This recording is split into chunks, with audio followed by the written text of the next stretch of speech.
The Ultimatum is a very good show conceptually. Now, what do I mean by that? What do I mean by conceptually? Well, it's got all the elements of drama. You got these relationships that ain't working, and you got one of the people in the relationship that wants to get married. And they want to get married a year and a half into their relationship, so pretty quick. And on top of that, they issue an ultimatum being like, oh, if you don't marry me or if we don't get this and this situated, I'm leaving you. Hence the name of the show, Ultimatum. And instead of going to therapy and working on these issues together, they go on a fucking reality TV show. And then in that show, you get them to go have a mock marriage with someone else for 3 weeks. And then after those 3 weeks is up, they go back to their original partner for another 3 weeks. And then the people in the relationship decide if they want to continue going forward with their like original relationship, if they want to try and get a relationship with the person that they was with for those 3 weeks, or if they want to be single. Like, that whole setup ain't good for the people involved. Like, that's a lot more messy than it has to be. Y'all could just go to therapy and just be like, you know what, it's not good for me. Like, let's just end things. But here's the thing, conceptually, that'd be fun as fuck to watch. It's got all that messy shit. It's got all that drama. It's going to have people butting heads.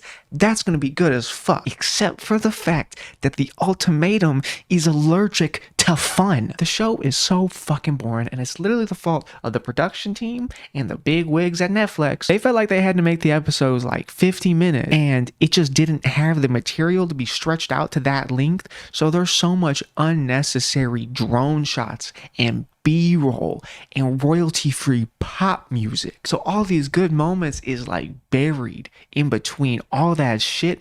It'd be so much better if they cut out all that filler and just made this shit like 22 to 30 minutes. Because like in the first few episodes, I was getting kind of invested. I was like, these people are completely incompetent when it comes to relationships. This is funny. Their disagreements was over shit like, when do you want to have kids? Oh, I don't want to have kids. And it's like, this is some shit that y'all should have got worked out by the third date or just stop seeing each other. How the fuck have you been dating for like a year and a half? So needless to say, I was kind of hooked. I was kind of enthralled. I was kind of roped into this shit. I love watching straight people completely fail at having relationships. And the thing about this show is it is so fucking heteronormative. Like that whole idea of needing to be married so quickly, like to be committed to long term. Bitch, first of all, y'all have been together for like a year and a half. The longest relationship in this show was like 2.5 years, which I would say is really quick to get married or even like approach that subject. Like you can talk about it, discuss it, but like the fuck? Because like if y'all want to do long term,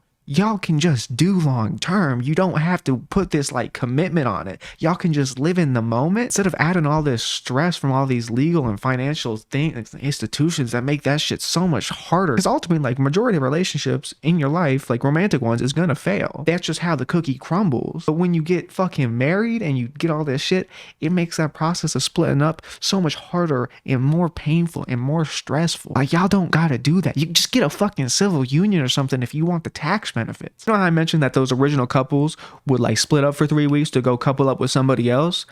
That shit was really interesting to me because I don't think these people realize that they could be friends with people that are of the gender that they are attracted to. There was some men in there that was like, you know, I just needed a perspective from another woman, da-da-da. And I'm like, you realize you can just be like emotionally vulnerable with like a woman that you don't want to fuck. Like you can do that. Like, but the crazy thing is, not one person came to that realization. Like, it's just so baffling to me. Like, just have friends. Come on, just be fucking cool with people. And of course, like their whole mock marriage thing was completely superficial. Like they can't simulate the stressors of like having a relationship under capitalism and all that financial aspect or all these other problems. But I feel like they could have gamified it somehow, because literally the mock marriage was just, you're gonna live with this person for 3 weeks. That was it. Which I felt was kind of fucking boring and soulless. Come on, give it a little spice, give it a little flavor. And like, I could talk about the people in the show. Like, I could talk about how Alexis is a dirty, two-faced, greedy fucking bitch who's got everything she's ever wanted in her life. And when she got fucking rejected, she just couldn't take it. So she tried to take the person down, even though the person she tried to take down was also a piece of shit, because Colby's a piece of shit. I could talk about all that. I could go in on these people.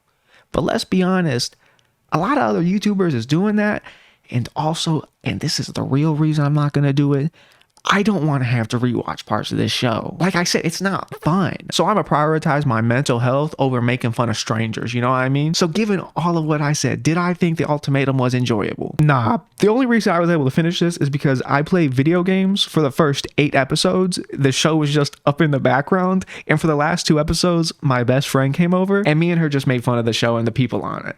I was only able to watch and get through this because I was not paying attention for the majority of the show, and then for the last 2 episodes, I was talking to my best friend. I'd rather be waterboarded than watch this shit again. Anyways, if you like this video, click this video right here. I'm sure you like this video. If you like this video that I just made, click this video and have a great day. Bye.